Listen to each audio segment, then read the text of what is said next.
যেই শিক্ষার্থীর চোখের আলো পর্যন্ত কেড়ে নেওয়া হয়েছে দুনিয়া সামান্য রাজনৈতিক স্বার্থকে কেন্দ্র করে। আরে দুনিয়ায় কি হবে এত সব রাজনীতি দিয়ে? রাজনীতি তো ছিল মানুষের কল্যাণের জন্য, কিন্তু সেই রাজনীতি যদি কোনো মায়ের বুক খালি করে, সেই রাজনীতি যদি কারো দৃষ্টিশক্তি কেড়ে নিয়ে থাকে, সেই রাজনীতি যদি অন্যায়ভাবে কাউকে জেলের ভাত খাইয়ে থাকে, কিয়ামতের দিনে এই রাজনীতি, এই দল, এই নেতা, এই খ্যাতা, এগুলো বাঁচাতে পারবে আল্লাহর আযাব থেকে? কোত্থেকে তার দৃষ্টিশক্তি ফিরিয়ে দিবে? দুনিয়াতে যারা ছবি আঁকে, ছবি, আল্লাহ তাদেরকে বলবে তোদের আযাব চলবে ততদিন যতদিন এর ভেতরে প্রাণ ফিরিয়ে দিতে না পারবি। একইভাবে আল্লাহ যদি কিয়ামতের দিন বলে যে তোর আযাব চলবে ততদিন যতদিন বান্দাকে তার চোখটা ফিরিয়ে দিতে না পারবি, কে আছে চোখ ফিরিয়ে দিতে পারবে? কে আছে যে বান্দার কোনো ক্ষতি যেটা সে করেছিল সেটা উসুল করে দিতে পারবে? এজন্য মনে রাখবেন, যাকে খুশি করতে গিয়ে আল্লাহকে নারাজ করে ফেলছেন, অন্য বান্দার হক নষ্ট করছেন, সেও কিন্তু দাঁড়াবে না আপনার বিপদে আপনার পাশে। ফিরাউন তার বাহিনীকে আল্লাহর আযাব থেকে বাঁচাতে পারবে না। নমরুদ তার রাজন্য বর্গকে আল্লাহর সাজা থেকে বাঁচাতে পারবে না। আবু জাহাল মক্কার মুশরিকদেরকে আমার আল্লাহর আযাব থেকে রক্ষা করতে পারবে না। সুতরাং দুনিয়ার মানুষকে, দলকে, নেতাকে খুশি করতে গিয়ে আল্লাহকে নারাজ করে ফেলেন না, না হলে গোটা পৃথিবী মিলেও আপনাকে আল্লাহ শাস্তি থেকে রক্ষা করতে পারবে না। এমনকি সহিহ মুসলিমের অন্য হাদিস 2578 নম্বর হাদিসে আছে, আল্লাহ রাসূল বলেন ইত্তাকু যুলমা ফাইন্না যুলমা যুলুমাতুন ইয়াউমাল কিয়ামা। জুলুমকে ভয় করে চলবা উম্মত, কারণ জুলুম কিয়ামতের দিন ঘোর অন্ধকারের রূপ নিবে। বলবেন অন্ধকার হলেই কি আর আলো হলেই কি? আরে পুলসিরাত চলবেন কি দিয়ে? মুনাফিকরা কেন পুলসিরাত পার হতে পারবে না? কাফেরদেরকে কেন পুলসিরাতে ওঠানোই হবে না? মূল কারণই এখানে। পুলসিরাত চলতে চাইলে নূর লাগবে, আলো লাগবে। কোরআন বলছে ইয়াউমা ইয়াসআ নূরুহুম বাইনা আইদিহিম ওয়া বিআইমানিহিম। ঈমানদারদের সামনে দিয়েও নূর ছুটতে থাকবে, ডান দিক দিয়েও নূর ছুটতে থাকবে। যার ঈমান আমল যত বেশি, তার নূরের পাওয়ার হবে তত বেশি, তার চলার গতিও হবে তত বেশি। অপরদিকে যার নূর থাকবে না, অন্ধকার অন্ধকার, পুলসিরাত চলতে পারবে না, বরং তারা নিজেদের অজান্তেই টুকরা টুকরা হয়ে জাহান্নামে পড়ে যাবে। আল্লাহ রাসূল বলে দিচ্ছেন জুলুম নূর আনবে না, বরং কিয়ামতের দিন ঘোর অন্ধকারে রূপ নেবে। এমনকি আল্লাহ রাসূল বিদায় হজের ভাষণে বলেছেন, যেটা সহিহ বুখারীতে বর্ণিত আছে, 1739 নম্বর হাদিস, আল্লাহ রাসূল সাল্লাল্লাহু আলাইহি ওয়াসাল্লাম বিদায় হজের ভাষণে বলেন, আলা শুনে রাখো উম্মত, ইন্নাল্লাহা হাররামা আলাইকুম দিমাআকুম ওয়া আমওয়ালাকুম। নিশ্চয় আল্লাহ তোমাদের উপরে তোমাদের রক্ত এবং তোমাদের সম্পদকে হারাম করে দিয়েছেন। রক্তপাত করাও হারাম, সম্পদ নষ্ট করাও হারাম, এবং এগুলোকে আল্লাহ এতটাই সম্মানিত বানিয়েছেন, কা হুরমাতি ইয়াউমিকুম হাদা ফি বালাদিকুম হাদা ফি শাহরিকুম হাদা। আজকের এই দিনটা যেমন সম্মানিত, এই শহরটা যেমন সম্মানিত, এই মাসটা যেমন সম্মানিত, একইভাবে আল্লাহর কাছে একজন ঈমানদারের রক্ত এবং সম্পদও এত বেশি সম্মানিত। তাহলে চিন্তা করেন, পৃথিবীর মধ্যে সবচাইতে দামি জায়গা মক্কা, ওই মক্কায় ওই জিলহজ মাসে ইয়ৌমে আরাফা, সেই কত দামি দিন। ইয়ৌমে আরাফায় আমার আল্লাহ এত পরিমাণ বান্দাকে ক্ষমা করে, বছরের কোনো দিন এত মানুষকে মাফ করে না, কোনো দিন। এমনকি সারাদিন আল্লাহ নিজে পৃথিবীর নিকটবর্তী আসমানে এসে বান্দাকে ডাকতে থাকে। তাহলে আল্লাহ রাসূল বলে, এই আরাফার দিন যেমন দামি, এই মক্কা শহর যেমন দামি, একইভাবে এই মাসটা যেমন দামি, একইভাবে এক একজন মুমিন, এক একজন ঈমানদারের রক্ত এবং সম্পদও এত বেশি দামি। অবশেষে আল্লাহকে বললেন, সবাইকে উদ্দেশ্য করে বলেন, আলা হাল বাল্লাগতু, তোমরা বলো আমি কি পৌঁছে দিয়েছি? অবশ্যই অবশ্যই অবশ্যই আপনি পৌঁছে দিয়েছেন। এবার নবী আসমানের দিকে হাত তুলে বললেন, আল্লাহুম্মা ফাশহাদ, হে আল্লাহ আপনি সাক্ষী থাকেন, আপনি সাক্ষী থাকেন, আপনার বান্দারাও স্বীকারোক্তি দিয়েছে, আমি গোপন করি নাই, আমি তাদেরকে সব কিছু পৌঁছে দিয়েছি। অবশেষে বললেন বড় কঠিন বাক্য, লা তারজিউ বাদি কুফারা, আমার পরে মানে আমি দুনিয়া থেকে যাওয়ার পরে তোমরা কাফের হয়ে যেও না। মানে কি? নবী নিজেই ব্যাখ্যা দিচ্ছেন, ইয়াদরিবু বা'দুকুম রিকাব বা'দ, একজন আরেকজনের গর্দান নামায় দিবা, একজন আরেকজনের কল্লা কাটবা, এই কাজ করতে যেও না। তাহলে প্রথম বাক্য আর দ্বিতীয় বাক্য মিলান, আমার পরে কাফের হয়ে যেও না। কাফের বলতে কি বোঝায়? যে মূর্তি পূজা করবে, গায়রুল্লাহর সেজদা দিবে, এগুলোই তো। কিন্তু নবী ব্যাখ্যা দিচ্ছেন নিজেই যে কাফের মানে হলো একজন আরেকজনের গর্দান উড়াতে যেও না। তার মানে এক মুসলমান আর এক মুসলমানের উপর জুলুম করার পরিণতি এতটা ভয়ঙ্কর হতে পারে যে এগুলোকে তাকে বেঈমান বানিয়ে কাফের বানিয়ে পৃথিবী থেকে নিতে পারে। এমনও হতে পারে মরার সময় জবান দিয়ে কালেমাও বের হবে না। পৃথিবীতে এমন বহু বেয়াদব ছিল যারা অনেক আলেম ওলামার সাথে বেয়াদবি করেছে, বুজুর্গানে দ্বীনের সাথে বেয়াদবি করেছে, মরার সময় সবাই মিলে চেষ্টা করেও পারে নাই জবান থেকে কালেমা বের করতে। এজন্য আল্লাহ রাসূল সতর্ক করে দিচ্ছেন, আমার পরে কাফের হয়ে যেও না যে একজন আরেকজনের গর্দান উড়াবা। হ্যাঁ, এখন কেউ বলতে পারে যদি মাজলুমের বদ্দুয়া আল্লাহ নাই ফিরায় সঙ্গে সঙ্গে ধরে না কেন? আরে সঙ্গে সঙ্গেই যদি ধরে এটা তো আর পরীক্ষার হল থাকবে না, দুনিয়া তো পরীক্ষার হল। কোরআন খোলেন, সূরা মুলক 2য় আয়াতটাই পাঠ করেন, ব্যাখ্যা পড়েন। আল্লাহ তো দুনিয়ায় আমাদেরকে পাঠিয়েছেন, জীবন এবং মৃত্যু সৃষ্টি করেছেন পরীক্ষা করার জন্য। আরে আমি যখন পরীক্ষা নেই, আমার ছাত্রকে যখন দেখি সে ভুল লিখছে, আমি তাকে থামিয়ে দেই না, খবরদার ভুল লিখতে পারবি না, সঠিক জবাব এটা, সঠিকটা আনসার কর। কোন পরীক্ষক পরীক্ষার্থীকে এভাবে থামিয়ে দেয় না, সুযোগ দেয়, তাকে সময় দেয়, লেখ, ভুলটা লিখলেও লেখ, যখন ফল প্রকাশিত হবে তখন সব দেখা যাবে। একইভাবে সহিহ বুখারীতে আছে 4686 নম্বর হাদিস, সাহাবী আবু মুসা আশআরী রাদিয়াল্লাহু আনহু থেকে বর্ণিত, আল্লাহ রাসূল সাল্লাল্লাহু আলাইহি ওয়াসাল্লাম বলেন, ইন্নাল্লাহা লা ইউমলি লিয-যালিম, আল্লাহ এভাবে পৃথিবীর বুকে জালেমকে ছাড় দেয়, জালেমকে ঢিল দেয়, এটাই আল্লাহর নিজাম। এজন্য ফেরাউনের মতো জালেমরও আল্লাহ একদিনই ধরে নাই। নবী মুসার জন্মের আগেই তো জালেম, এরপর নবী মুসা আসলেন, 30 বছর সেখানে থাকলেন, এরপর 10 বছর গিয়ে শুআয়ব আলাইহিস সালামের দেশে থাকলেন তার কন্যাকে বিয়ে করে, এরপর 40 বছরে তিনি নবুয়ত প্রাপ্ত হলেন। তখনও কিন্তু ফেরাউন তার জুলুম চালিয়ে যাচ্ছে।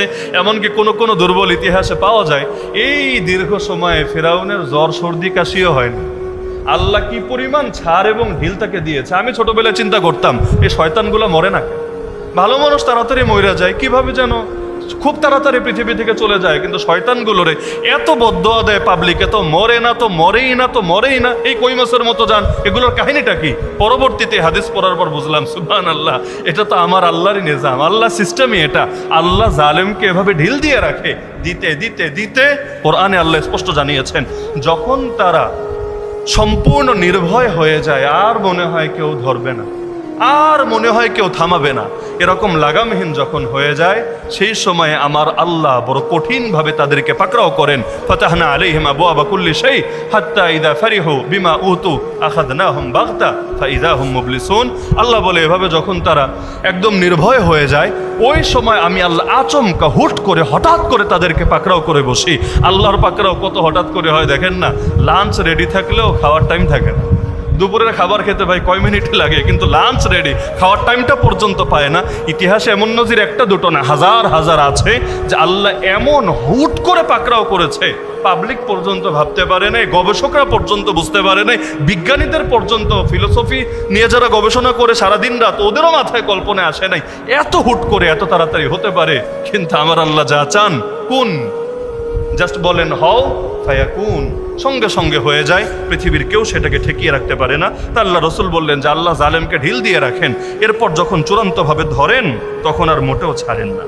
এমনকি জুলুম সেটা যেই লাইনে জুলুম হোক, অনেকে আছে না গ্রামাঞ্চলে আইল ঠেলে, আইল ঠেলা মানে বুঝেন, রাতের বেলা গিয়ে এমনভাবে আইলটারে ওদিকে নিয়ে রাখে, সামান্য কয়েক ইঞ্চি জায়গা, সে ভাবে বিশাল লাভবান হয়েছে, কিন্তু আসলে বিশাল লাভবান হয় নাই, কতটুকুই আর পেয়েছে, কিন্তু এর চাইতে বড়টা সে হারিয়েছে।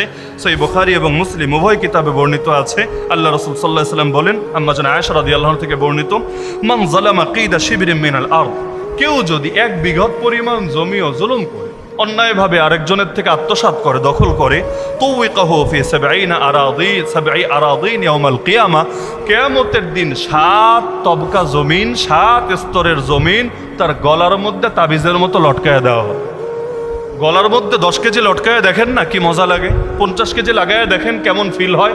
সেখানেই 7 তবকা জমিনের ওজন কত, আল্লাহ রাব্বুল আলামিন এটা লটকায় দিবেন গলার সাথে, তোর তো জমিন খাওয়ার বড় আগ্রহ, এবার খা জমিন, এবার এটার মজা ভোগ কর। এমনকি সহিহ বুখারীতে আছে, আল্লাহ রাসূল সতর্ক করে দিয়েছেন, মান কানা ইনদাহু লিআখিহি মাজলিমাতুম মিন আরদিহি আও মিন শাই, কারো নিকট যদি অন্য কারো কোনো হক থাকে, জুলুম করে নিয়েছে, সেটা জমিনই হোক অন্য যা কিছুই হোক, নবী বলেন ফালিয়াতাহাল্লাল মিনহু আল ইয়াউম, আজকে অর্থাৎ মরার আগেই সে যেন তার থেকে সেটা সমঝোতা করে নেয়, ক্ষমা চেয়ে নেয়। কেন? কাবলা আল্লাহ ইয়াকুনা দিনার ওয়ালা দিরহাম, এমন একটা দিন আসবে যখন কোনো দিনারও থাকবে না, কোনো দিরহামও থাকবে না, কোনো টাকা পয়সা কিছুই থাকবে না। ওয়া ইন কানা লাহু আমালুন সালিহুন উখিদা মিনহু বিকদরি মাজলিমাতি, নেক আমল যদি কিছু থাকে জুলুম পরিমাণ উসুল করে নেওয়া হবে। ওয়া ইল্লাম ইয়াকুন লাহু হাসানাত, আর নেক আমল যদি না থাকে উখিদা মিন সাইয়্যাতি সাহিবিহি ফাহুমিলা আলাইহি, তাহলে অন্যের গুনাহগুলো নিয়ে তার কাঁধের উপর চাপিয়ে দেওয়া হবে।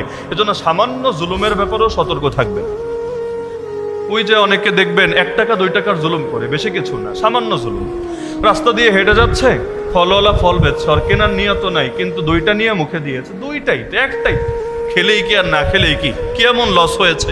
আর আজকাল ব্যবসায়ীরা এগুলো নিয়ে কিছু বলে না, কারণ জানে বইলা লাভ নেই, হুদাই ঝগড়া হবে, অপমানিত হতে হবে, এর চাইতে খেলে খাক, আর যা কিছু আছে নসিবে সেটা তো রিজিকে এমনি আসবে। এই যে একটা ফল খেলেন, জাস্ট একটা আঙ্গুর অথবা একটা সামান্য লটকন, কিয়ামতের দিন ওই একটা যে আপনার থেকে কিভাবে উসুল করা হবে আপনি নিজেও টের পাবেন না। একইভাবে আপনি অফারে বিভিন্ন জিনিস বিক্রি করেন, ফ্লেক্সি লোড 99 টাকা, 29 টাকা, 39 টাকা, তাহলে ভালো কথা, 29 টাকার প্যাকেজ সে নিয়েছে, 1 টাকা ফেরত দেন।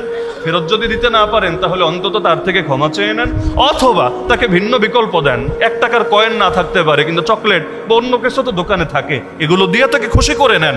আর দেওয়ার পরেও সে যদি বলে আমি নেব না, তোমাকে দিয়ে দিলাম, সেটা আপনার স্বাধীনতা, কিন্তু আপনি দিলেনই না, অফারই করলেন না, লজ্জায় সে চাইতেই পারলো না, তাহলে ওই যে 1 টাকা 1 টাকা 1 টাকা করে হাজার মানুষের হক আপনার কাছে জমেছে, ওই দুনিয়াতে এটা দিয়ে তেমন আহামরি কোনো লাভবান হতে পারবেন না, কিন্তু আল্লাহর কাছে এটার জন্য ধরা খাওয়া লাগবে।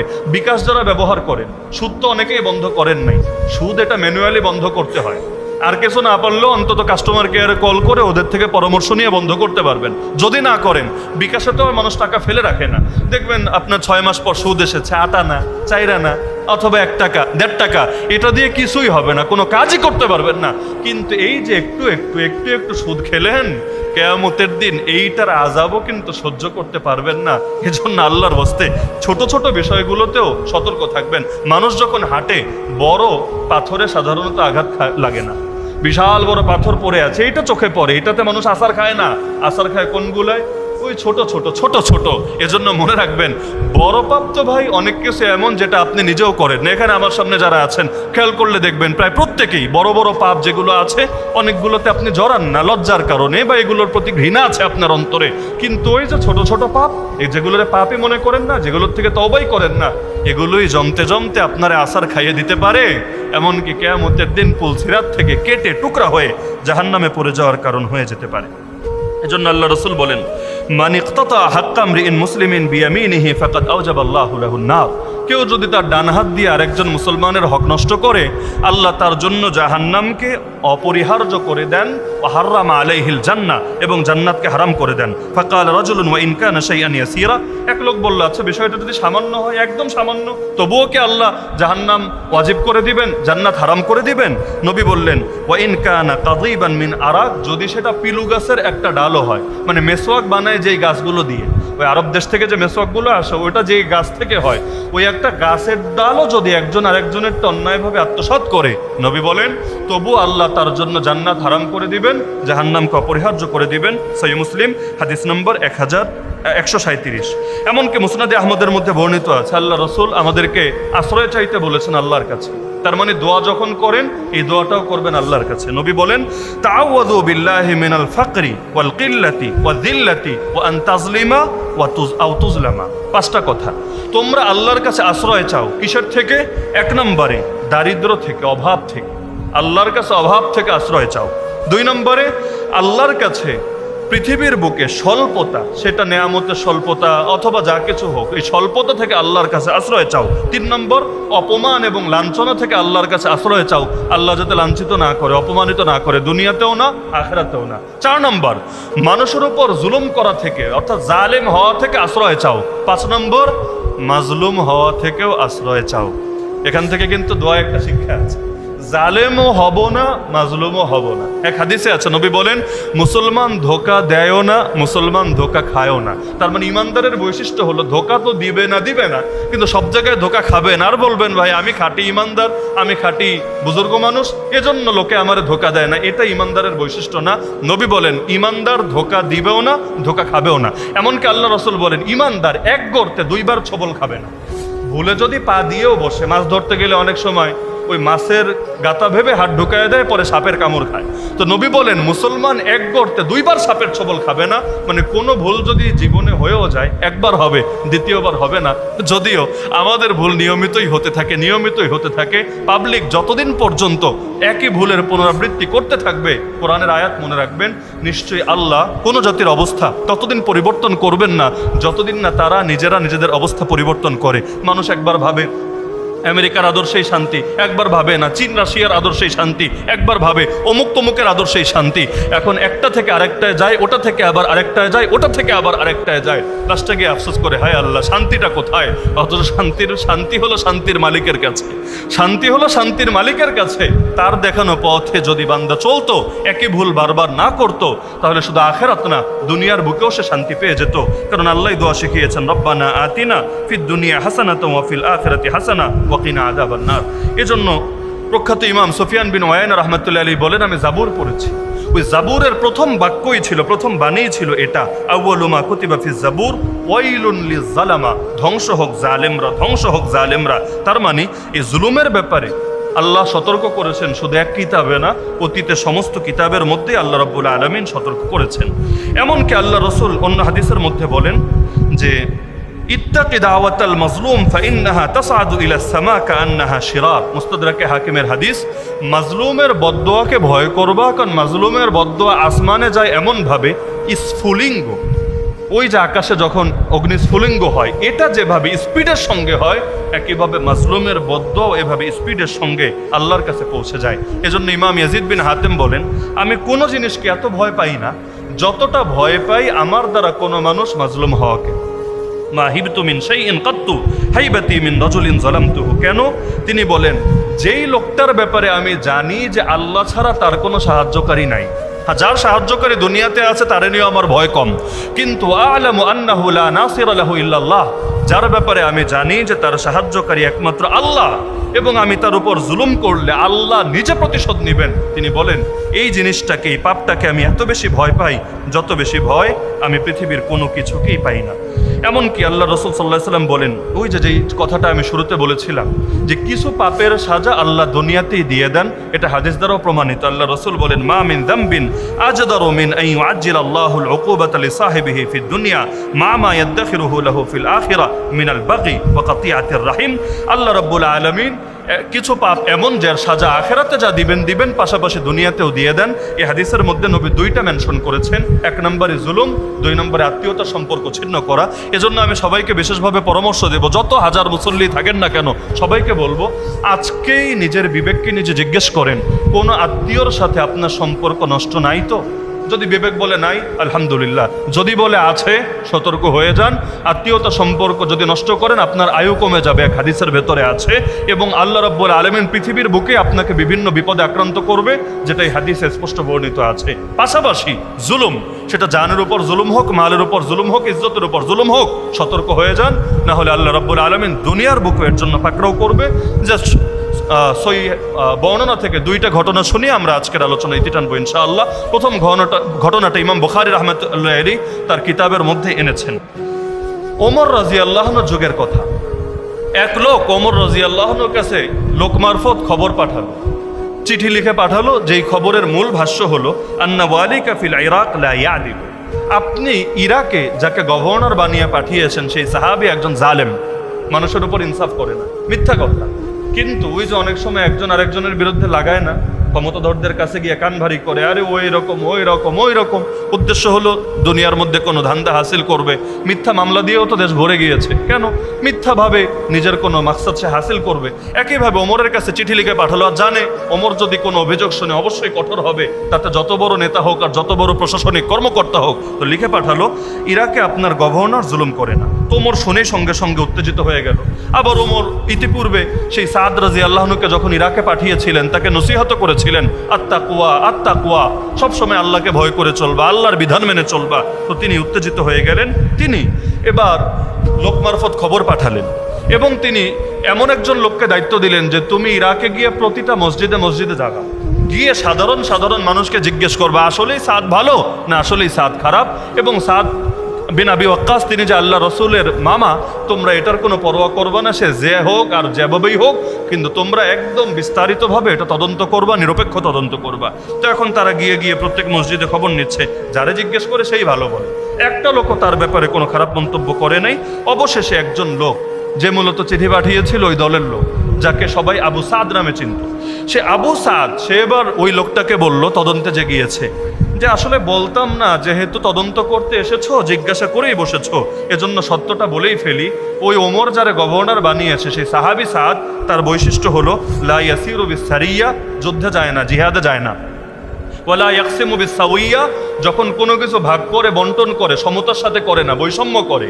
আর 3 নম্বর ওয়ালা ইয়াদিলু বিল কাযিয়া, যখন বিচার করে বিচারের মধ্যে ইনসাফ করে না। 3টা অভিযোগ দিল।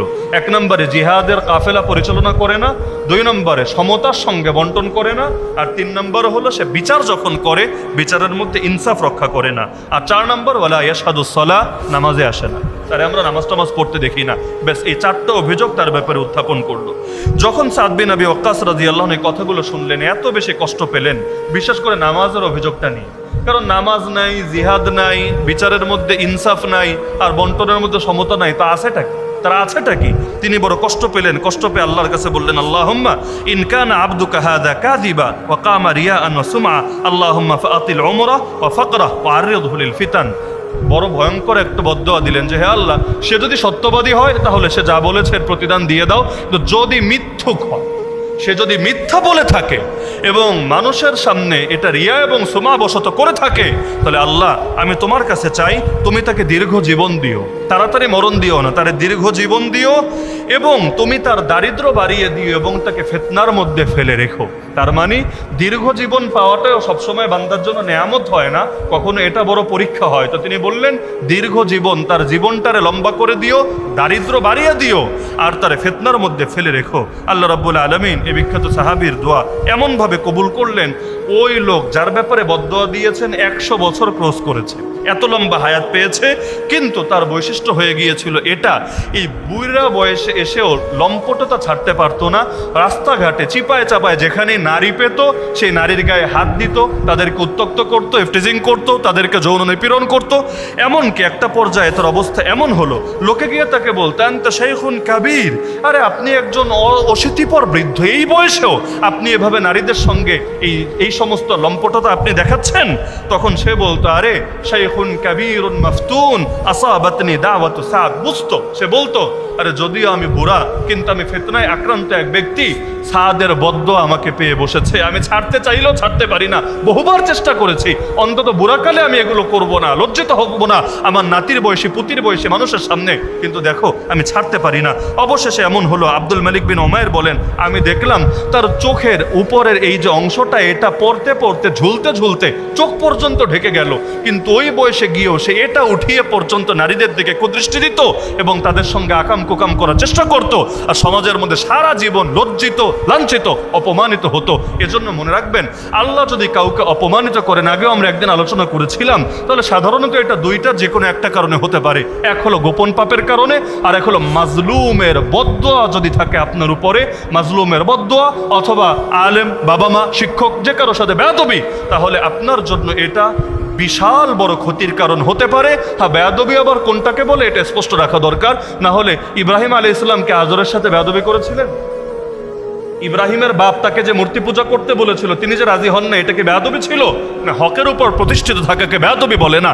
আপনার শিক্ষক যদি আপনাকে কোনো পাপ করতে বলে, আপনি পাপ না করেন, এটার নাম বেয়াদবি না। কিন্তু আপনি যেটাকে আসলেই বেয়াদবি বলে সেটা যদি করেন আর দিল থেকে কষ্ট পেয়ে থাকেন, আর আপনি যদি ক্ষমাও না নিয়ে থাকেন, আপনার জন্য এটা দুনিয়ার মধ্যেও বড় ভয়ঙ্কর পরিণতি বয়ে আনতে পারে। সর্বশেষ যেটা বলে আজকে আমরা আলোচনার ইতি টানবো, সাঈদ বিন যায়েদ রাদিয়াল্লাহু আনহু, ইনিও জান্নাতের 10 জন সুসংবাদ প্রাপ্তের একজন। সাঈদ বিন যায়েদ, আগের ঘটনা শুনলাম সাদ বিন আবি ওয়াক্কাস, যিনি জান্নাতের সুসংবাদ প্রাপ্ত, আর সাঈদ বিন যায়েদ ইনিও জান্নাতের সুসংবাদ প্রাপ্ত। তার ব্যাপারে এক মহিলা, ওই বনু উমাইয়ার জামানার ঘটনা, উমাইয়া শাসন আমলে এক মহিলা যার নাম আরওয়া বিনতে উওয়াইস, সে অভিযোগ দায়ের করলো যে জান্নাতের সুসংবাদ প্রাপ্ত সাহাবী তার জমি মেরে খেয়েছে, নাউযুবিল্লাহি মিন যালিক, তার জমি আত্মসাৎ করেছে, এবং তার পাশাপাশি জমি ছিল যে এটা থেকে নিয়ে তার নিজেরটার সাথে মিলিয়ে নিয়েছে। এখন সে গিয়ে বিচার দিল, জালামানি ওয়া আখাযা আরদি, আরে সে তো আমার উপর জুলুম করেছে, আমার জমি নিয়েছে, আমি এখন ইনসাফ চাই। তো ওই সময়ে মদিনার যিনি গভর্নর ছিলেন তার নাম ছিল মারওয়ান ইবনুল হাকাম, অনেকে ইতিহাস যারা পড়েছেন নামের সঙ্গে পরিচিত।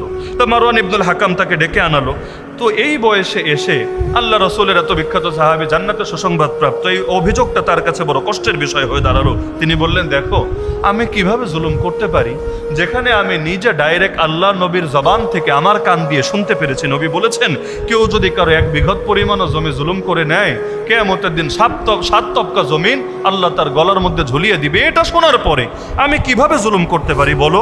কিন্তু তারপরও সেই নারী তার দাবিতে অটল আছে। অবশেষে তিনি বদদোয়া দিলেন, হে আল্লাহ, এই মহিলা দাবি করছে আমি নাকি তার উপর জুলুম করছি, আল্লাহ সে যদি সত্যবাদী হয় তাহলে তো ঠিক আছে, কিন্তু সে যদি মিথ্যাবাদী হয় তুমি তার দৃষ্টিকে অন্ধ করে দিও, এবং সে যেই কূপ নিয়ে আমার ব্যাপারে অভিযোগটা দিয়েছে ওই কূপের মধ্যে ফেলেই তুমি তারে মেরো। যেই কূপের ব্যাপারে অভিযোগ দিয়েছে যে আমি এটা আত্মসাৎ করেছি, এটার মধ্যে ফেলেই তুমি তাকে মেরো। এবং 3 নম্বর কথা, হে আল্লাহ, তুমি আমার ব্যাপারে মুসলমানদের সামনে এমন দলিল স্পষ্ট করে দিও যাতে মুসলমানরা বুঝতে পারে যে আসলেই আমি সত্যবাদী, আমি জুলুম করি নাই। দেখা গেল কয়েকদিনের মধ্যেই প্রচুর বন্যা হয়ে গেল, এমন বৃষ্টিপাত হলো, বৃষ্টিপাতের কারণে ওই যে আগে যে নিশানা দেওয়া ছিল নিশানাগুলো আড়াল হয়ে গিয়েছিল, সেই নিশানা প্রকাশিত হয়ে গেল, সকলে জেনে গেল আল্লাহ সে তো সত্যই বলেছে। কিছুদিনের মধ্যে দেখা গেল সেই মহিলার দৃষ্টিশক্তিও হঠাৎ করে হারিয়ে গিয়েছে। আর আগে তো এত উন্নত চিকিৎসাও ছিল না, ভালো ডক্টরের কাছে গিয়ে চিকিৎসা করাবে। অবশেষে একদিন মহিলা হাঁটতে হাঁটতে, চোখে তো দেখে না, লাঠি নিয়ে হাঁটতে হাঁটতে ওই নিজের কূপ যেটা নিয়ে সে অভিযোগ দিয়েছিল ওই কূপের মধ্যে পড়েই মারা গেল। এবং সেই সাইদ বিন যায়েদ রাদিয়াল্লাহু আনহু বদদোয়ার ফল গোটা জাতি দেখতে পেল, আজও ইতিহাসে সেটা সংরক্ষিত থাকলো। এজন্য হাজ্জাজ বিন ইউসুফ তো অনেকরে বন্দী করেছিল, এক বন্দী তাকে জেলখানা থেকে ছোট্ট একটা চিরকুট লিখে পাঠালো, যার বাক্যটা ছিল ভয়ঙ্কর, ইয়া হাজ্জাজ কাদ মাদা মিন বুসিনা আইয়াম ওয়া মিন নাইমিকা আইয়াম, আমাদের কষ্টের দিনগুলো চলে যাচ্ছে, তোমার বিলাসিতার দিনগুলো চলে যাচ্ছে, ওয়াল মাউইদু আল কিয়ামা, কিয়ামতের দিন আমাদের দেখা হবে, ওয়া সিজনু জাহান্নাম, সেদিনের জেলখানা সেটার নাম কিন্তু হবে জাহান্নাম। অবশেষে একটা কবিতা লিখে দিল, ستعلم يا ظلوم إذا التقينا غدا عند الإله من الملوم أما والله إن الظلم للؤم وما زال الظلوم هو الملوم إلى الديان يوم الدين نمضي وعند الله تجتمع الخصوم। এজন্যই পুরো আলোচনার খোলাসা আমি যদি এক বাক্যে বলি, আল্লাহ যদি কখনো আপনাকে মাজলুমানা হালতে ফেলেন, আলহামদুলিল্লাহ, আপনি সেই সময় মনে রাখবেন আপনি আল্লাহর এত কাছে চলে গিয়েছেন, এখন যদি দোয়া করেন আল্লাহ আপনার দোয়া কবুল করবেন, আপনি মুস্তাজাবুদ দাওয়া হয়ে গিয়েছেন। তবে খবরদার কারো উপর 1 টাকারও জুলুম করবেন না, একটা আঘাতের জুলুমও করবেন না, জাস্ট একটা চর, জাস্ট একটা ধাক্কা, জাস্ট একটা গালি, জাস্ট পৃথিবীতে সামান্য সামান্য হক নষ্ট করা, এগুলো কিয়ামতের দিন আপনার জান্নাতে যাওয়া ঠেকিয়ে দিতে পারে। আল্লাহর হক তো সবাই নষ্ট করেন, সবাই করেন, পাপ তো সবার দ্বারাই হয়, কিন্তু আল্লাহর ওয়াস্তে আল্লাহর বান্দার হক নষ্ট করতে যায়েন না। দুনিয়াতে বহু মানুষ এমন আছে, তারে কিছু বললে সে হজম করবে, তার মায়েরে বইলে দেখেন, তার স্ত্রী নিয়ে বলে দেখেন, তার বাচ্চাকে নিয়ে বাচ্চার গায়ে হাত তুলে দেখেন, সে আপনাকে ছেড়ে কথা বলবে না, প্রয়োজনে আপনার জানেও মেরে ফেলতে পারে। বহু মানুষ এমন আছে, নিজের উপর আঘাত আসলে সহ্য করে নেয়, অন্যের উপর আঘাত আসলে সেক্ষেত্রে সে ছাড় দেয় না। আল্লাহ রাব্বুল আলামিনের শান এরকম। কত মানুষ আল্লাহর কত হক নষ্ট করে আল্লাহ কিছু বলে না, কিন্তু আল্লাহর নবীর শানে যখন বেয়াদবি করে, নবী সাহাবীদের নিয়ে যখন কটূক্তি করে, অথবা আল্লাহর কোনো বান্দার উপর কেউ জুলুম করে, আল্লাহ নিজে সেটার ব্যাপারে ছাড় দেয় না, 2 দিন আগে বা পরে এটার জন্য ঠিকই আক্রান্ত করে থাকে। সুতরাং পূর্ববর্তী জালেমদেরকে দেখে পরবর্তী জালেমরা যদি শিক্ষা না নেয়, সকলের ক্ষেত্রে আমার আল্লাহর আচরণ একই হবে, আমার আল্লাহর আচরণে পরিবর্তন আসবে না। ফালাং তাজিদ আলি সুন্নাতিল্লাহি তাবদীলা। সুতরাং জালেম হওয়া থেকে আশ্রয় চান আল্লাহর কাছে। আর যদি আল্লাহ মাজলুমানে হালতে ফেলেন, সমস্যার কিছু নাই, সবর করেন, ইন্নাল্লাহা মা'আস সাবিরিন।